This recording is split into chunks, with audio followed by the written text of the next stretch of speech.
La loi importante qui est en préparation, c'est celle qui a trait à la copropriété. Elle concerne quand même 9 700 000 logements en France. Des millions de nos concitoyens sont concernés. Nous, ce que nous attendons simplement, c'est d'être écoutés, parce que les praticiens de la copropriété, c'est nous.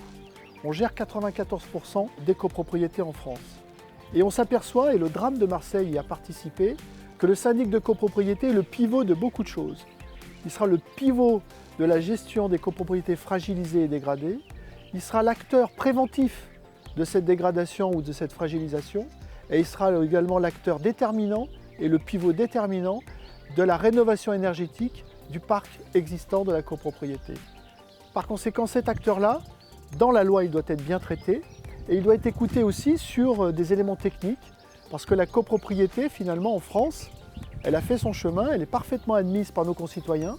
On a fait une enquête copropriété qui démontre 48 000 réponses que majoritairement et très majoritairement, les Français considèrent que le fonctionnement de leur copropriété est satisfaisant et que le service que rend le syndic est satisfaisant.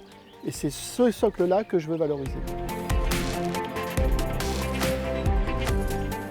On a un enjeu avec une mission importante qui est la mission Nogal, qui est un député qui va rendre son rapport, qui s'était vu confier un rapport par le Premier ministre sur le fait de rétablir la confiance entre locataires et propriétaires. Et le rétablissement de cette confiance, nous pensons qu'il passe par les professionnels et le fait que leur part de marché soit accrue sur ce secteur-là, parce que nous sommes des filtres à bien des égards, des filtres d'application de la loi, des filtres sur certains comportements, et nous serions, à mon avis, là encore, des tiers de confiance dignes de ce nom pour faire en sorte que ce marché de la location trouve une fluidité et une confiance réciproque entre locataires et propriétaires. En moins de 8 jours, j'aurais rencontré, je pense, 1 millier d'adhérents par cette forme-là. C'est la chance de notre fédération d'avoir ce modèle d'organisation. Et ce modèle d'organisation, il a une exigence.